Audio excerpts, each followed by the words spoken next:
요한복음 7장 마지막 53절에서 8장 20절. 요한복음 7장 53절에서 8장 20절 한 절씩 교독합니다. 다 각각 집으로 돌아가고 아침에 다시 성전으로 들어오시니 백성이 다 나오는지라 앉으사 그들을 가르치시더니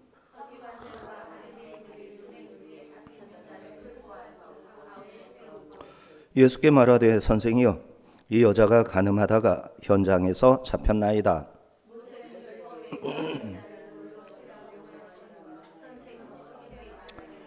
그들이 이렇게 말함은 고발할 조건을 얻고자 하여 이 예수를 시험함이로라. 예수께서 몸을 굽히사 손가락으로 땅에 쓰시니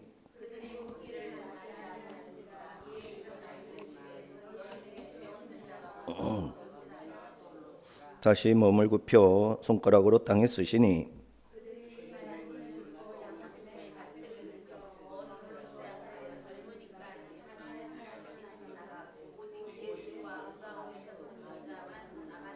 예수께서 일어나사 여자 외에 아무도 없는 것을 보시고 이르시되 여자여 너를 고발하던 그들이 어디 있느냐 너를 정죄한 자가 없느냐.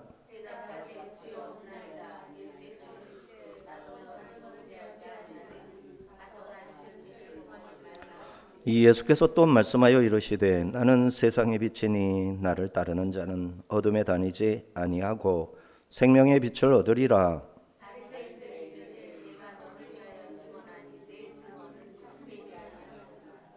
예수께서 대답하여 이르시되 내가 나를 위하여 증언하여도 내 증언이 참되니 나는 내가 어디서 오며 어디로 가는 것을 알거니와 너희는 내가 어디서 오며 어디로 가는 것을 알지 못하느니라.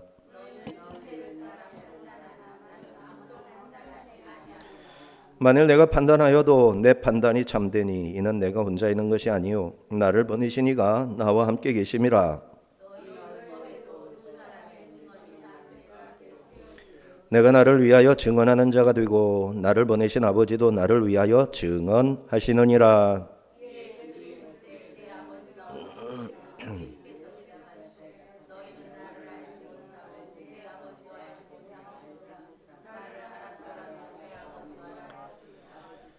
이 말씀은 성전에서 가르치실 때에 헌금함 앞에서 하셨으나 잡는 사람이 없으니 이는 그의 때가 아직 이르지 아니하였음이로라.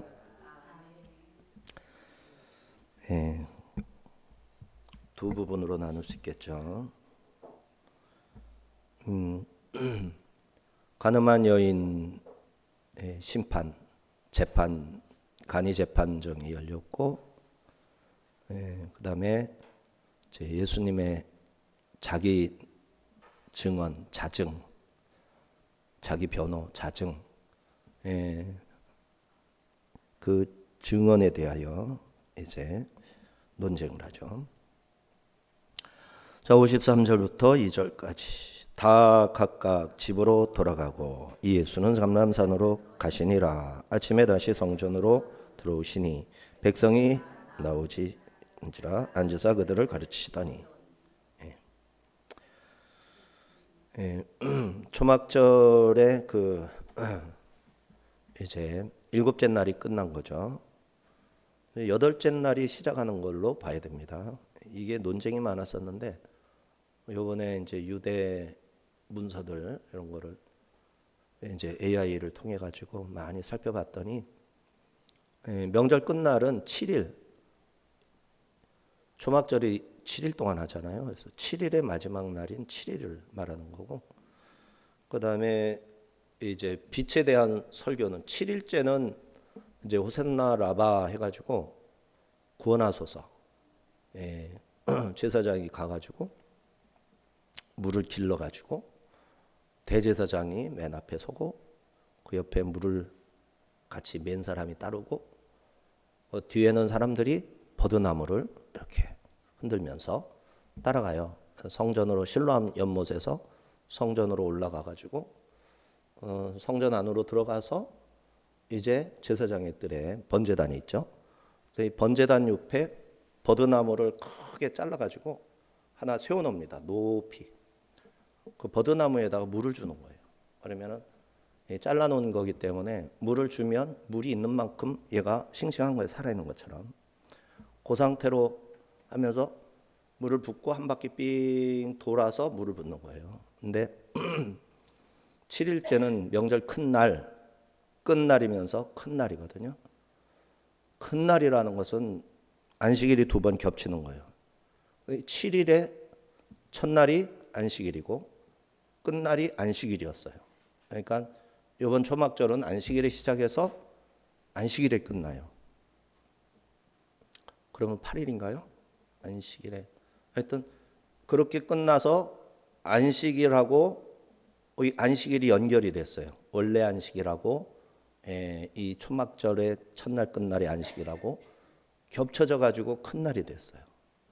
근데 이제 그 다음 날이 8일째 되는 날은 이제 안식일이 없을 때는 하루밖에 안 남잖아요. 그리고 하루가 아니고 안식일이 없을 때도 이틀이 되도록 8일째 하루를 더 붙여 가지고 명절로 삼은 거예요.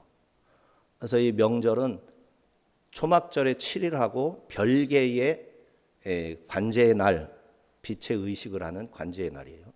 그래서 하루를 더 하는 거예요. 그러면은 이번에는 명절 큰 날에다가 관제의 날 8일째에도 이제 쉬는 거예요. 8일째는 대부분 푹 쉬어요. 그래서 3일이 연장으로 있는 셈인데 이틀일 수도 있고 3일일 수도 있고 한데 이렇게 해서 이제 큰 날이라고 한 거예요. 그래서 일곱째 날에는 이 물의 의식을 한 바퀴만 도는 게 아니라 번제단을 7바퀴 돌아요. 여리고 성을 무너뜨릴 때처럼 매일 한 바퀴씩 돌았죠. 그리고 일곱째 날에는 7바퀴 돌았죠. 그래서 6 더하기 7 하면 모두 14바퀴를 돌잖아요. 13바퀴인가? 13바퀴를 돌아요. 그랬던 것처럼 요 7일 큰 날에도 7바퀴를 돌아요. 그래서 큰 날이고 8일째는 빛의 의식 관제를 하는 거예요. 관제. 그래서 8일째 잔치를 하는 거예요. 그때는 이제 여인의 뜰 네 모퉁이에 기둥을 세우고 그 기둥 꼭대기에는 십자 형태로 이제 그 촛대가 있는 거예요. 그래서 전체가 촛대지만 그 위에 이제 받침이 있는 거죠. 거기다 불을 다 붙이는 거예요. 4개에다가 붙이면은 모두 4, 4, 16, 16개의 불이 붙여지는 거예요. 그럼 8이 많이 강조가 되죠. 8이 2개면 16이니까 새로운 시작이죠. 8은. 그래서 초막절이 끝나면 새로운 시작의 날이 오는 거예요. 이 구속사의 일정에 맞추면 초막절은 심판의 주간을 말하는 거예요. 초막절 일주일 장막 집에서 떠나가지고 심판 대기하는 거죠. 그러면서 심판을 예수님 재림에서 싹 심판하고 8일째 이제 새로운 시작이 되는 거죠. 새 하늘과 새 땅에서 이렇게 이제 절기가 구성이 되어 있는 거예요. 자, 그래서 7일 날 물의 의식을 마치고 예수님은 감람산으로 가서 이제 야영식으로 노숙을 하시는 거예요. 그렇게 해서 기도하시고 휴식하시고 그 사이에 성전에서는 이제 빛의 축제를 하는 거예요. 이제 물의 의식에서 물의 의식은 제사장의 뜰에서 하거든요. 근데 빛의 축제는 빛의 의식은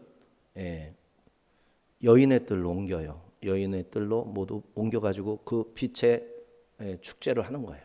그래서 엄청난 행사들이 많아요. 계속해서 춤도 춰야 되고 막 잔치를 벌여야 되고 관제, 물도 붓고 술도 붓고 막 제사를 그렇게 드려야 되고 그리고 이제 예루살렘에 그 촛대가 4개가 높이 세워졌기 때문에 그 빛이 예루살렘 전체를 환하게 비쳤다. 뭐 이런 그림이 그려집니다. 자, 그랬는데 이제 빛의 축제가 밤새도록 있는 겁니다. 근데 예수님은 이 빛의 축제의 세부적인 행사에는 참석을 안 하고 기도원에 들어가 감람산에 들어가셔서 이제 기도를 하시고 아침에 되어서 왔어요.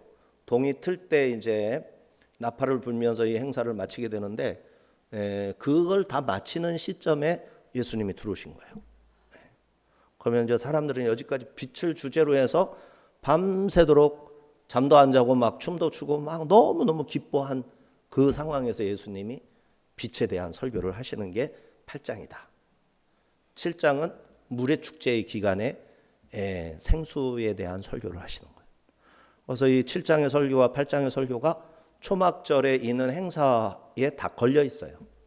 우리가 성경을 읽을 때는 그거를 알 수가 없는데 주석을 자세히 살피면서 읽게 되면 와, 이런 게 있었는 걸 연태 이것도 모르고 읽었구나, 이렇게 이제 알게 되는 거죠.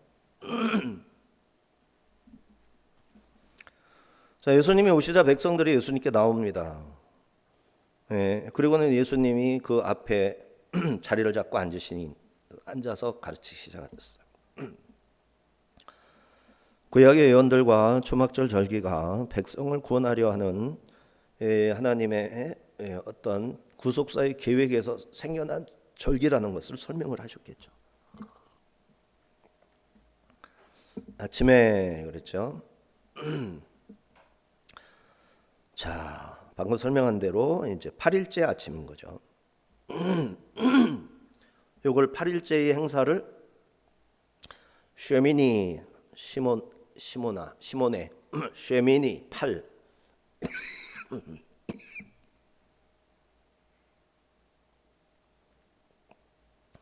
쉐미니 아체레트.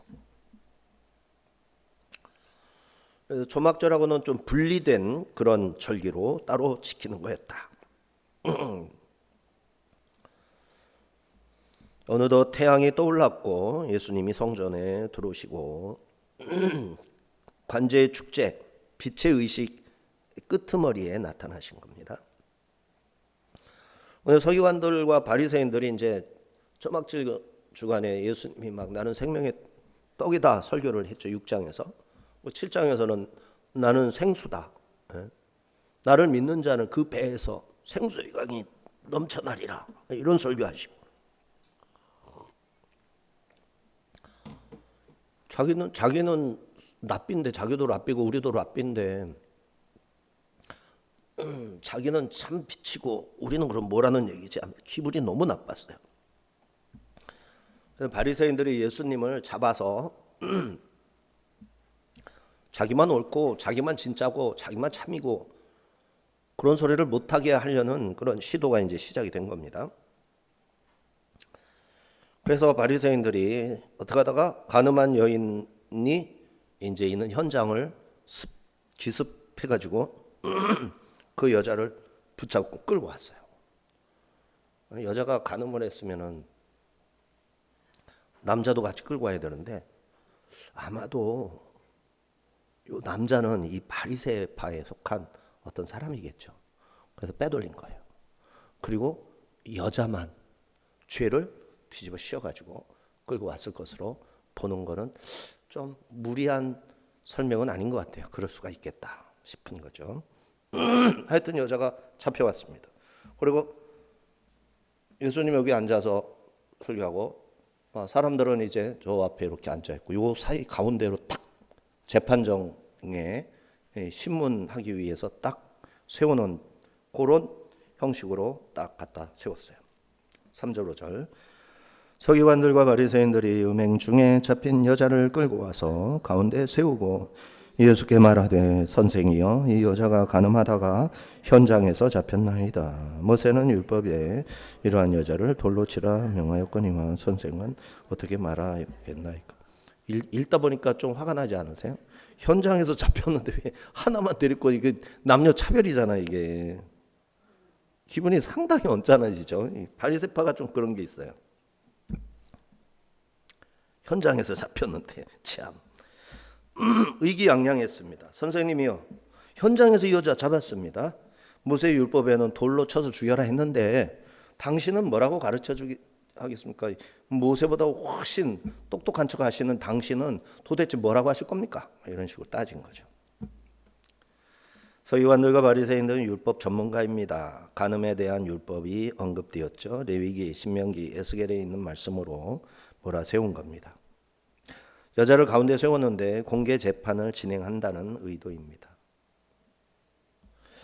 율법은 국가가 개입하기 전에 공동체가 먼저 개입하게 하고 있습니다. 공동체. 그러니까 국가는 지금 로마한테 넘어갔기 때문에 공동체의 그 종교, 율법 전문가들이 헌법 전문가죠. 이제 먼저 이슈가 생기면 이 사람들이 먼저 판단을 하는 거예요. 재판도 하고. 그렇지만 사형을 이제 언도하는 거는 로마 법정에서만 가능해요. 그래서 이 여자를 데려다가 이렇게 놓고 돌로 쳐 죽여라 이러면은 로마법을 위반하는 거예요, 예수님이. 그러지 않고 또 풀어줘라, 왜 남자는 안 데리고 왔느냐 이러면 이거는 죄인을 또 이렇게 보호하고 죄인을 편들어 주는 게 되는 거예요. 이쪽 여자 편들면 종교 지도자들에게 공격을 하는 것이고, 여자에게 사형을 언도하면 이제 로마 법정에다가 이 여자를 고소하는 꼴이 되는 거죠. 그런데 이쪽에서 사형을 집행해 버리면은 로마법에 의해서 살인자가 되는 거예요, 예수님이. 그러니까 이래도 저래도 걸리게끔 완전히 함정에 탁 집어넣은 거예요.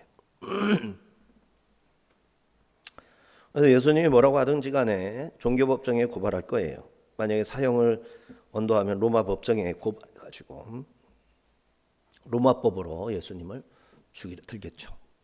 6절 8절 그들이 이렇게 말하면 고발한 조건을 얻고자 하여 예수를 시험함이로라. 예수께서 몸을 굽히사 손가락으로 땅에 쓰시니 그들이 먹기를 맞이 아니하는지라. 이에 일어나 이르시되 너희 중에 죄 없는 자가 먼저 돌로 치라 하시고 다시 몸을 굽혀 손가락으로 땅에 쓰시니. 여기서도 페이라조 나왔죠. 페이라조.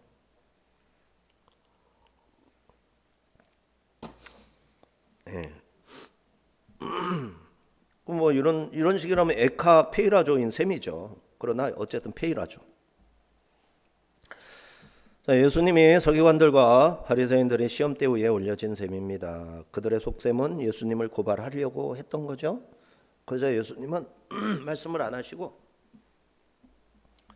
앉아 계시다가 고개를 이렇게 숙여가지고 손가락으로 땅바닥에다 푹 흙에다가 손가락을 담갔어요. 푹 담가가지고 글씨를 쓰기 시작하는 거예요. 뭐라고 썼는지는 안 밝혀요. 그게 중요하지 않은 거죠. 그러나 그 모습을 볼 때 이 손가락이 흙을 긁어댄 게 아니라 모든 사람이 흙으로 돼 있잖아요. 흙으로 지었잖아요. 각자의 양심에다가 손가락을 넣어갖고 부악 긁으신 거예요. 그들의 죄목을 그들의 양심에다가 긁어버린 거죠. 상황을 보면 그런 내용이에요. 그래서 요한은 그 내용을 쓴 내용을 말하지 않고 그 상황을 표현을 해요. 예수님이 손가락으로 땅에다가 글씨를 밟고 양심의 가책을 받은 자들은 그 자리에 서 있을 수가 없어서 뒷걸음질 쳐서 다 도망치고 말아요. 얼마나 가슴이 쓰라렸으면 그러겠어요. 그냥 적당히 양심의 가책을 받은 게 아니라 예수님의 손가락에 그냥 훅 들어가가지고 그냥 팍 너는 살인 너는 라이어 너는 멀다 이렇게 하는 거야. 빡 그러니까 너무 아파가지고 다 도망쳐버린 거예요. 그런 모양으로 보여지게끔 요한이 지금 쓰고 있어요. 꼭 그렇게 안 이해해도 돼요. 그렇게 읽어질 수도 있다. 재촉하고 있습니다. 예수님한테.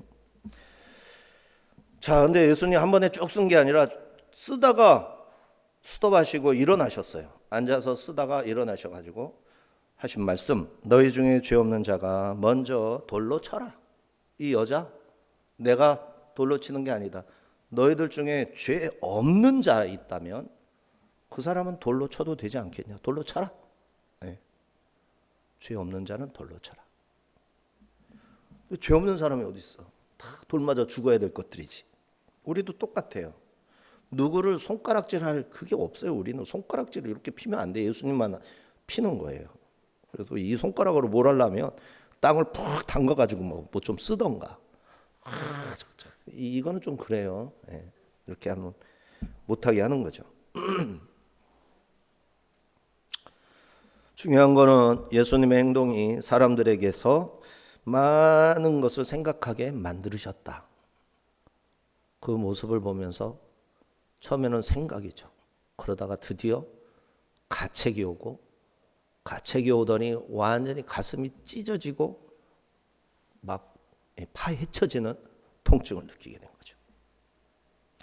어떻게 그러나 6절에 보니까 카테그라펜 그랬어요. 그라펜이 쓰다거든요.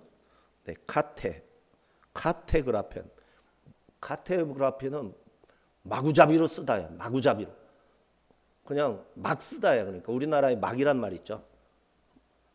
개라는 말도 요새 쓰잖아요. 개 맛있어. 엄청 맛있다는데. 엄청 맛있다. 우와, 개 맛있어. 엄청 멋있어. 와, 개 멋있어. 예. 이게 카테가 그런 뜻이에요. 강조법이에요. 막 썼다. 뭘 썼느냐? 인정사정 없이 막 썼다. 예. 각자의 죄 몫을 각자가 보는 게 그 글자가 신비한 거예요. 예수님은 그런 게 있잖아요. 그러니까 노아 홍수 때 나와가지고는 모두가 같은 말을 썼잖아요. 근데 어느 날 갑자기 나는 말하고 싶어서 말을 했는데 저 사람이 내 말을 못 알아들어. 얼마나 답답할까. 이게 무슨 상황이야. 갑자기 이런 일이 생겼잖아. 이걸 거꾸로 돌리면 어떻게 돼요? 각자가 다른 말을 하다가 갑자기 같은 말을 쓰는 일이 가능할까요? 안 가능할까요? 그게 언제 이루어진 거예요? 오순절날 이루어진 게 그거예요. 방언으로. 그게 이제 내가 원하는 대로 말하는 게 아닌데 성령 안에서 통역의 은사가 있는 사람은 무슨 말인지 다 알아듣는단 말이에요. 뭐라고 짓거리는 거하고 상관없어. 그래서 어떤 사람은 방언이 영어 방언 있고 이스라엘 히브리 방언 있고 개방언도 있고 하여튼 쌀라쌀라 못 알아듣는 방언도 있고. 예.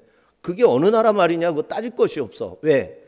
방언 통역의 은사를 받은 사람은 이 사람이 무슨 말 하는지 정확하게 들려. 그대로 말만 하면 돼요. 통역이에요. 똑같은 거예요. 한나라 한시에 확 바꾼 것처럼 한나라 한시에 전부 통일된 언어를 쓰게 할 수도 있는 분이 누구시다? 하나님이신 거예요. 그러니까 예수님이 바로 그런 일을 하신 분이잖아요. 말씀이시고. 그러니까 글자도 마찬가지예요.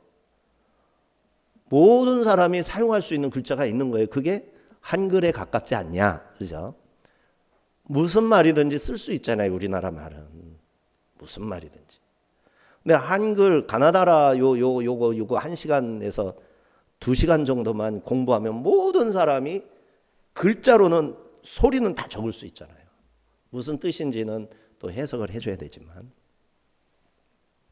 하여튼 같은 언어권에서는 한글로 써놓기만 하면 읽을 줄만 하면 이 사람이 뭐라고 썼는가 알잖아요. 우리는 영어를 한글로 써버리면 더 어려웠겠지. 더 어려워.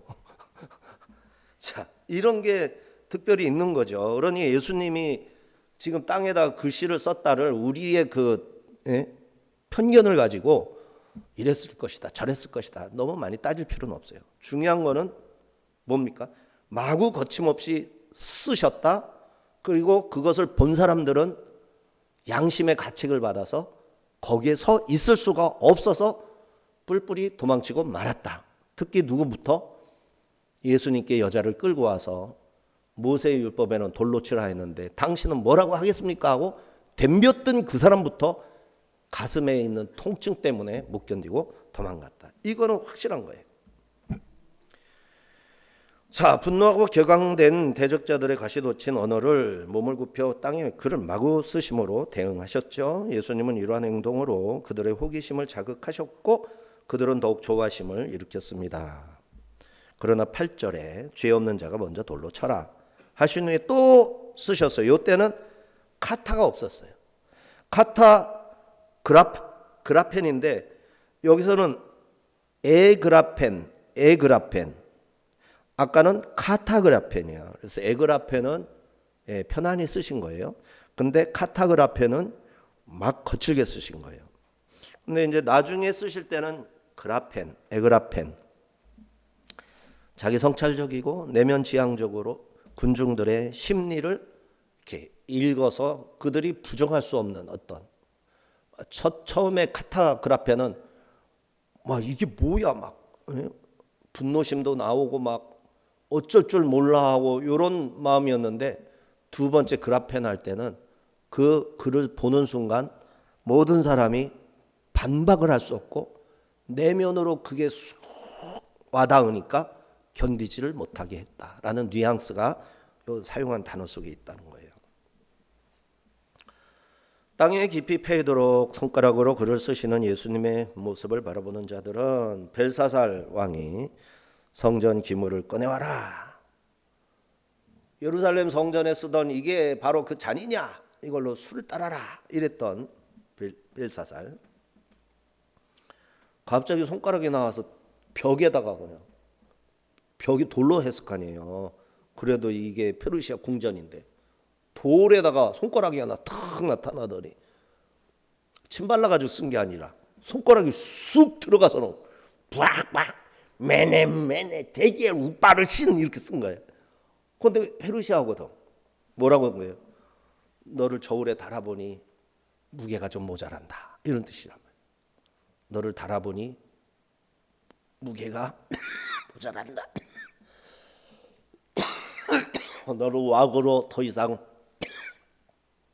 왕으로 설 수가 없다. 이런 뜻이죠. 그날 저녁에 그냥 고레스하고 다리오가 이 바벨론 성에 그냥 싹 들어온 거예요. 그래가지고 그날 이제 자상 칼로 도망쳤다가 칼로 붙잡혀가지고 잡으러 쫓아다니던 군사가 죽였다고 그래요. 벨사살을. 모자라면 그런가? 하나님이 알아보실 때 모자라다. 이 말이 뭐예요? 내가 왕으로 세웠더니 너는 내 뜻을 거역하고 네 마음대로 다스렸다. 너의 행한 것이 나한테 맞지 않는다. 그래서 너를 제거한다. 하고 누구를 보낸 거예요? 벨사살을 세웠듯이 바로 고레스와 다리오를 세워서 쳐들어가게 해가지고 그렇게 하면서 다리오 메대 왕국이 세워지는 거예요. 고레스가 양보를 했어요. 자기 삼촌한테. 몇 년 있다가 삼촌한테 삼촌 그만하시죠 하고서는 이제 제가 해야죠. 그러고서는 삼촌을 종지부를 찍고 이제 페르시아가 시작이 되는 겁니다. 이게 이제 파사 페르시아 제국의 이야기고 그때 나왔던 손가락이 예수님의 손가락이었나요 이게? 그죠? 땅에다가 글씨를 썼던 그 손이 지금 몇백 년 전에 그러니까 약 한 500년, 400년, 440년 정도? 440여 년 전에 페르시아에서 그 바벨론 제국을 무너뜨리는 글씨가 써졌던 거죠. 그러면 이 글씨가 벽에 써짐으로 해서 벨사살은 그날 죽고 바벨론 제국은 바로 그날의 멸망이거든요. 그러면 지금 글씨를 쓴 손이 나타난 거는 이제 이들은 이제 그 영광이 끝났다 이제라고 볼 수 있는 거죠. 실제로 6개월 후에 예수님께서 십자가에 못 박혀 죽으셨고 그러고 나서 한 40년 오늘도 40 많이 나오는데 40년 있다가 이제 디도 장군 베스파시안 황제 디도 황제 장군 둘이 포위하고 예루살렘을 멸망시켜 버리잖아요. 40년 후에 그렇게 되는 거예요. 자, 또 예레미야 선지자의 예언 중에는 무릇 여호와를 떠나는 자는 흙에 기록되오리니 이는 생수의 근원이신 여호와를 버림이라 그랬죠. 여호와를 버리고 자기들을 위하여 우물을 판 두 가지 죄악이 그들을 멸망케 하였다 그렇죠. 주님께서도 오직 하나님이 재판관이시니 누구든지 다른 사람의 재판관이 되지 말라. 다른 사람의 재판관 행사를 하지 말라. 판단자가 되지 말아라. 내가 판단받을 자임을 잊지 말아라. 이런 거를 교훈으로 주시는 거고, 마태복음 7장 1절에서도 비판을 받지 아니하려거든 비판하지 말라. 이처럼 모세의 율법에 따라 열려진 성전 법정에서 판사로 위촉되신 예수님이 죄인들과 한마디 신문의 말씀은 안 하셨지만 몸을 최대한 낮추시고 손가락으로 땅에 쓰실 때 이들은 고발한 자들이 양심의 가책을 느껴 하나씩 떠나갔던 것이죠. 9절 11절. 그들이 이 말씀을 듣고 양심의 가책을 느껴 어른으로 시작하여 젊은이까지 하나씩 나가고 오직 예수와 그 가운데 섰는 여자만 남았더라.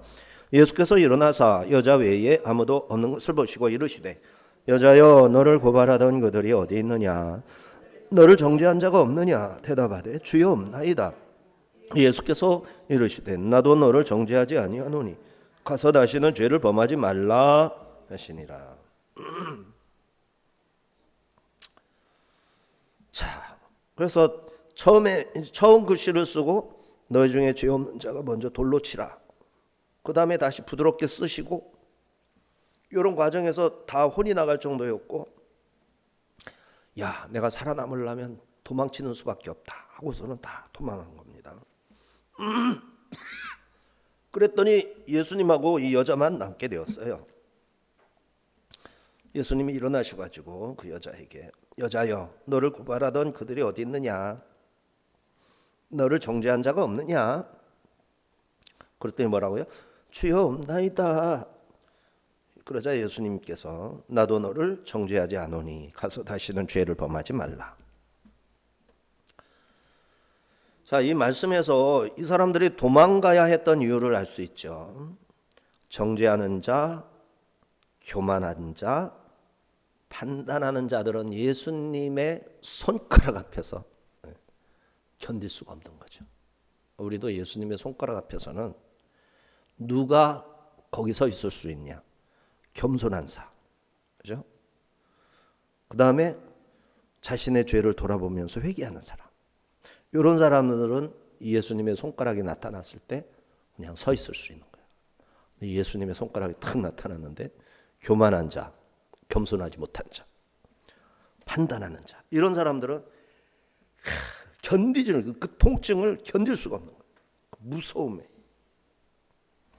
다시 말해 예수님의 법정에는 용서받을 죄인들만 설 수 있고 자기 죄를 드러나는 것 거부하는 자들 교만해가지고 달아날 수밖에 없는 것이다. 그래서 예배 시간에 견디지 못하고 도망가면 이 수상한 거라는 걸 알겠죠. 이제 이처럼 하나님의 법정에서 양심의 가책은 타인을 정죄할 여지를 허락하지 않습니다. 이로써 간음한 여인은 생명을 구원받게 되었고 세상찜 죄의 보따리 이고 있다가 내려놓는 자유를 맛볼 수 있었습니다. 너를 정죄하지 아니하노니 용서의 선언이었던 거죠. 카타크리노 정죄, 빛이 아니라 정죄의 빛이 아니라 죄를 밝히되 생명을 살려내는 빛. 그것이 예수님의 빛이에요. 예수님은 죄인에게 돌을 던지지 않으셨고 죄를 묵과하지도 않으셨어요. 정죄하지 않는다. 그러나 다시는 죄를 범하지 말아라. 우리의 죄를 묻지는 않으시지만 다시는 죄를 범하지 말아라. 이렇게 말씀하시는 거예요. 이 말씀은 다시 일으켜 세우시는 치유와 회복의 선언이시죠. 그녀는 모든 인류가 다 그렇듯이 죄를 지었고 사단에게 참소를 당하여 죽을 수밖에 없는 처지였어요. 그러나 선하시고 의로우신 주님으로부터 죄사함을 받았고 자유를 얻을 수 있게 되었어요. 그러므로 이제는 그 깨끗함을 지켜내야 됩니다. 그것이 받은 은혜에 대한 올바른 응답이죠. 모든 사람은 죽을 죄인입니다. 누구도 죄인에게 돌을 던질 만큼 의로운 사람은 아무도 없는 것이에요. 주의 말씀이 용서를 선언하셨습니다. 주님의 법정에서 문제가 되는 것은 죄가 문제가 아니라 회개하지 않을 때 문제가 되는 거예요. 믿지 않는 거, 이게 문제인 거예요. 죄가 있으면 그 죄를 고백하면 돼. 용서해달라고. 나는 죄인이라고. 주님의 법정에서는 죄를 사하시려는 하나님의 사랑을 거부하는 교만이 문제가 됩니다. 자기 죄를 인정하지 않고 끝까지 타인을 정죄하고 하나님 탓하는 악인들은 주님의 사랑의 법정에서 양심의 가책을 견디지 못해 다시 죄로 자기를 더럽히려고 세상으로 달아나게 되는 것이죠. 예수님 앞에서 자기를 다 보게 되면서 이걸 견딜 수가 없어. 너무 깨끗해. 이 꼼꼼한 데로 기어들어간다. 뱀들이 그러잖아요. 밝은 데를 못 있고 꼭 도망가면 굴 같은 데, 돌 밑에 이런 데로 기어들어가잖아요. 사탄이 그래요. 정체를 숨기려고 기어들어가는 거예요. 그러나 하나님의 백성들은 빛 가운데로 나오는 거예요. 빛 가운데. 그러므로 하나님의 용서를 믿음으로 받아들이고 다시는 죄를 짓지 않으므로 그 용서에 응답해야 됩니다. 하나님의 뜻은 우리의 구원과 거룩함입니다. 예수 그리스도께서는 죄인들을 멸망시키려고 오신 것이 아니라 죄에서 건져내서 다시는 죄를 짓지 않는 거룩한 백성 삼으려고 이 땅에 오신 거죠. 우리는 이미 법적으로 의인이 되었고 거룩한 성도로 인정되었습니다. 이 모든 일 예수 그리스도 안에서 이루어졌습니다. 우리 삶은 예수 그리스도 안에서만 거룩할 수 있음을 잊지 말아야 됩니다. 어둠을 사랑하고 거짓이 편안하게 느껴진다면 빛을 피해서 달아나겠죠. 12절입니다. 예수께서 또 말씀하여 이르시되 나는 세상의 빛이니 나를 따르는 자는 어둠에 다니지 아니하고 생명의 빛을 얻으리라. 에고 에임이죠. 나는 세상의 빛이니 나는 뭐뭐이니. 에고 나는, 에임이 나는 뭐뭐이다. 뭐뭐이다. 그죠? I am 이죠. 뭐예요? 빛이다. 세상에 이렇게 되는 거죠. 자, 기독론의 정수입니다. 세상의 빛이라 하시면서 자기를 따르는 자에게 어둠에 다니지 않도록 생명의 빛을 비춰주겠다. 생명의 빛을 얻으리라. 나를 믿는 자, 나를 따르는 자는 생명의 빛을 얻으리라. 자, 이 말씀이 언제 하셨다고요? 빛의 의식, 쉐미니 아체르, 쉐미니 아체르. 여덟 번째, 아체르가 뭐였더라? 이렇게 여덟 번째 의식이에요. 연복에가 있는 성전의 여인의 뜰 네 모퉁이에는 각각 하나씩 네 개의 촛대가 있었고, 성소 안에 촛대와 달리 특별한 명절에만, 이날에만 불을 붙이는 거예요. 일주일 동안 계속 붙여왔었죠. 불은 나이가 어린 소년 제사장이 금주전자를 메고 올라가서 거기에 이제 등잔이 있으면 주전자 메고 온 것으로 이렇게 따라가지고 기름을 채우고 불을 붙이는 거예요. 근데 이때 심지를 어떤 걸로 쓰냐면은 제사장들이 입던 옷 가운데서 오래된 것, 제사장 옷은 버리지 않고 계속 물려주고 했었는데 오래되면은 너무 헐어가지고 못 쓰잖아요. 그러면 제사장의 옷은 이제 모잖아요. 세마포 아주 양털이나 이런 털을 가늘게 실로 만들어가지고 가늘게 만들어가지고 옷을 얇게 짠 거죠. 두툼한, 오늘날로 치면 두툼하지. 옛날에 세마는. 그럼 그렇게 해서 짠 거예요. 그 오래된 옷, 입을 수 없을 정도로 헤어진 그것을 심지로 썼다. 백성들을 진리이신 하나님께로 인도하던 제사장들의 옷을 그냥 버리지 않고 촛대의 심지로 사용한 거죠. 이렇게 해서 네 개의 촛대 불이 밝혀지면 예루살렘의 모든 집들이 다 환했다. 이런 말이 있으면 좀 과장법인 것 같고요. 곧 예수께서는 광야의 불기둥을 기념하고 하나님의 인도를 상징하는 네 개의 촛대, 16개의 등불 아래 가늠한 여인에게 자신을 세상의 빛 네 구퉁이에 불이 켜졌습니다. 세상이죠. 세상은 동서남북 네 모퉁이, 그죠? 세상을 상징하는 거예요. 세상의 빛이다. 이 등불은 본래 성전을 상징했는데 이 등불이 켜졌다는 여기가 성전이구나. 성전을 상징하는 게 빛이라는 게. 이후로는 이 빛이 뭐를 상징해요? 예수님을 상징하게 해요. 이 사건 이후로 빛은 예수님 자신을 상징하게끔 됩니다. 요한복음에서 빛은 생명이고 계시입니다. 1장 4절에서 5절에서 계속 빛이 있었으니 그 빛 가운데 생명이 있었고 막 이렇게 나가잖아요. 하나님의 임재를 상징합니다. 그런데 예수님께서 자신을 유대인의 빛이 아닌 세상의 빛이다. 세상의 빛이다. 생명 구원을 보편적 구원으로 넓히신 거죠. 이 빛을 따르는 것이 예수님을 따르는 것이고 제자도가 되는 거예요. 이렇게 예수를 따르는 자는 어둠에 다니지 않고 생명의 빛을 얻을 것이다 약속을 하셨어요. 그러나 이 빛이 어둠에 왔지만 세상에 왔지만 어둠은 깨닫지 못하더라 그렇죠. 1장에서 오직 아버지께서 아들에게 주시기로 작정한 자들만 이 빛을 보고 빛으로 나와서 생명을 얻게 되는 거예요. 아버지께서 아들에게 준 자만. 그러니까 아버지께서 아들에게 안 줬으면 교회 가도 느낌도 없고 다닐 수도 없고 교회 가지도 않고 이렇게 되는 거예요. 그러나 아버지께서 아들에게 준 사람들은 예수님 이야기를 듣게 되면 아버지의 일을 하고 싶었는데 예수님 이야기를 듣고 보니 아버지의 일을 나도 할 수 있겠거든. 그러니까 예수님께로 가는 거예요. 이런 게 이제 믿는 자 안에서 일어나는 일이에요. 그 빛을 생명으로 받은 자들은 이제 주 안에서 그의 빛으로 살아야 합니다. 빛이 되어서 사는 거예요. 전에는 어둠이더니 이제는 주 안에서 빛이고 빛의 자녀 되었으니 세상의 빛을 비추어주는 역할을 해야 하는 것이죠. 이제 13절에서 20절은 증언 논쟁. 바리새인들이 이르되 네가 너를 위하여 증언하니 네 증언은 참되지 아니하도다. 예수께서 대답하여 이르시되 내가 나를 위하여 증언하여도 내 증언이 참되니 나는 내가 어디서 오며 어디로 가는 것을 알거니와 너희는 내가 어디서 오며 어디로 가는 것을 알지 못하느니라. 너희는 육체를 따라 판단하나 나는 아무도 판단하지 아니하노라. 바리새인들이 주장은 뭐예요? 자기 보고 자기가 잘났다고 그러면 뭐가 잘난 거예요? 다른 사람들이 잘났다고 해야 잘난 거지. 마찬가지로 네가 너를 위해 증거하는 그 말은 참이 아니다. 자기가 자기를 위해서 증거한 것은 뭘 그거를 갖다가 우리가 믿으라 하느냐. 객관성의 결여다. 하지만 예수님은 내가 나를 증거해도 나의 증거는 참되다.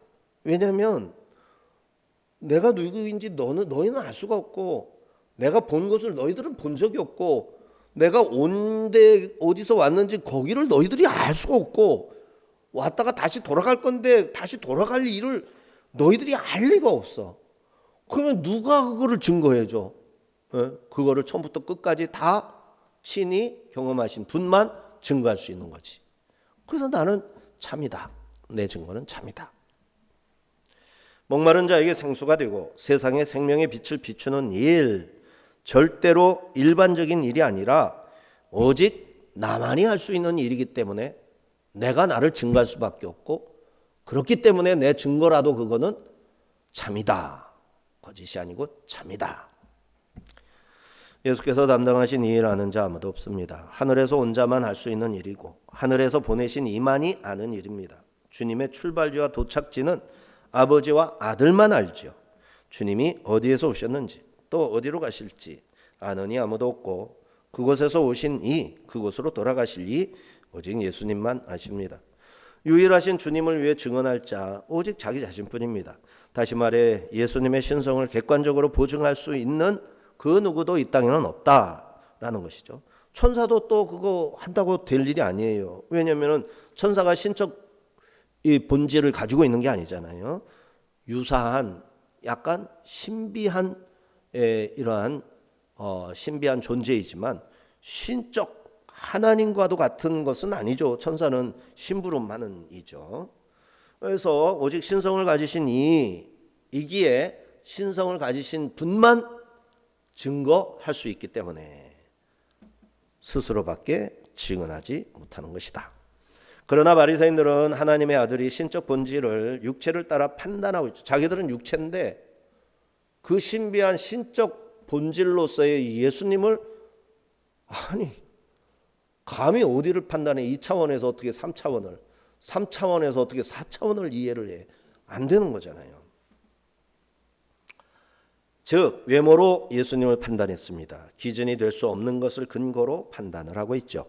그들은 사람을 정죄하려고 타인의 결정과 허물을 찾아 판단하는데 한마디로 도가 통했습니다. 그러나 예수님은 오직 죄인을 살리시고자 하나님의 공의로운 판단에 근거해서 증언하실 분이에요.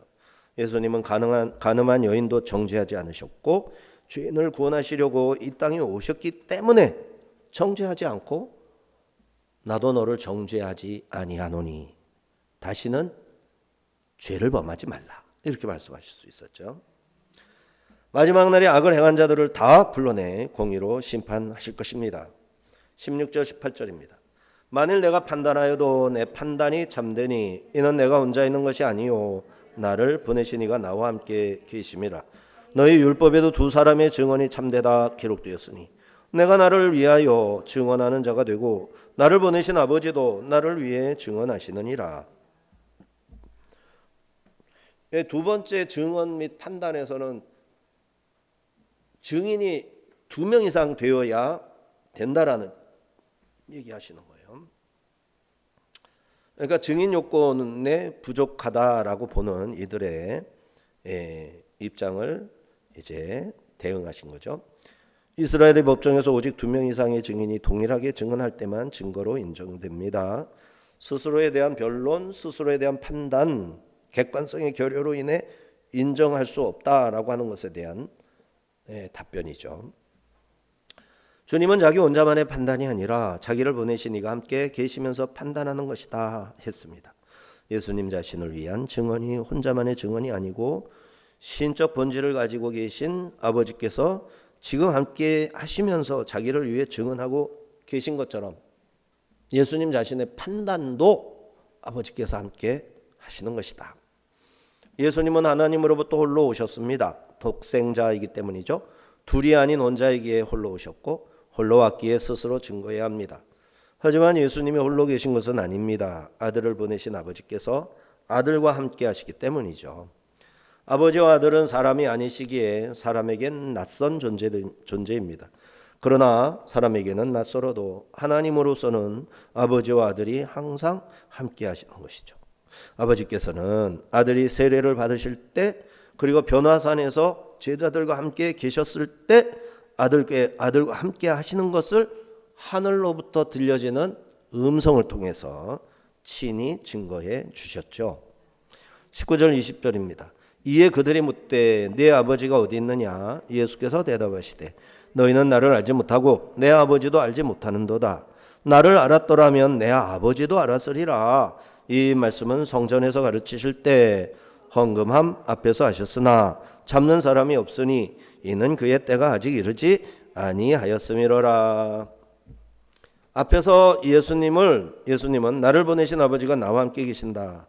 아버지께서 나를 위해 증언하신다 했었죠. 이에 바리새인들이 네 아버지가 어디 있느냐 이렇게 조롱을 섞어서 질문했습니다. 아버지라는 자를 데려와 봐라. 어디 있느냐? 어디 네 아버지가 있다고 아버지 하느냐? 그들은 예수님의 자기 증언에 대한 논점에서 가시적으로 확인 불가능한 하나님의 현존에 대한 가시적인 증거를 내놔라 이렇게 주장을 합니다. 이에 예수님께서도 너희는 나도 내 아버지도 알지 못한다. 나를 알았더라면 내 아버지도 알았으리라. 문제에 뿌린 그들의 영적 무지를 들추신 겁니다. 이들은 예수님 안에 계신 아버지를 보지 못하고 예수님의 말씀에서 하나님의 음성을 듣지도 못하고, 그죠? 예수님을 보면 하나님을 본 거거든요. 예수님의 음성을 들으면 하나님의 음성을 들은 거거든요. 이게 믿음으로 돼야 됩니다. 이거는 다른 거 없어요. 믿는 수밖에 없어요. 예. 우리가 이 말씀 속에서 예수님을 보는 거예요. 그럼 하나님을 본 거예요. 우리가 설교를 통해서 말씀을 듣는 거예요. 그럼 하나님의 음성을 듣는 거예요. 근데 그거를 내가 거부하는 거잖아요. 아우, 듣기 싫은 소리. 아우, 듣기 싫어. 이렇게 하면 하나님의 음성이 안 들린다는 거죠. 믿음으로 들어야 됩니다. 증인의 숫자가 부족해서가 아니라 하나님 아버지께 대한 영적 무지로 인해 예수님을 전혀 보지도 믿지도 못했던 겁니다. 그들은 신성 모독죄를 씌워 체포하고자 악의적인 질문을 집요하게 던졌지만 예수님께서는 그들의 의도를 아시고 다만 너희는 나를 알지 못한다. 또 나의 아버지도 너희를 알지 못한다. 너희가 나를 알았더라면 나의 아버지도 알았을 것이다. 이렇게 그들의 불신의 정곡을 찔렀습니다. 적진 한복판에서 공개적으로 가르치셨어요. 예수님께서 어디 계시는지 모르는 사람은 아무도 없을 정도였어요. 당국자들은 예수님을 체포하지 못합니다. 이제 초막절 명절은 끝났고 이제 호련히 예수님이 사라지시겠죠. 그들이 아무리 서두를지라도 주님의 때가 되어야만 체포할 수 있을 겁니다.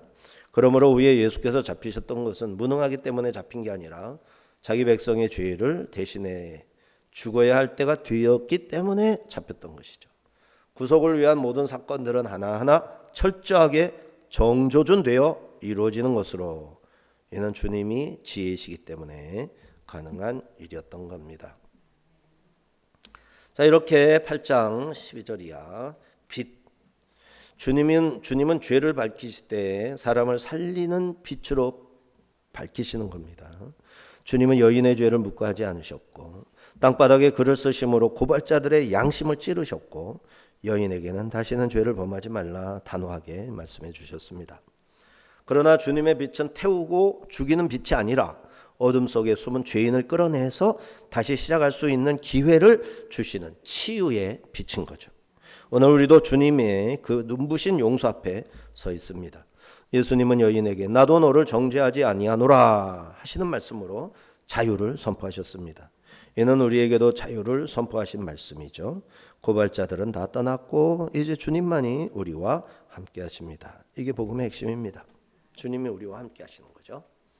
이제 우리는 빛의 자녀로서 세상을 밝혀야 합니다.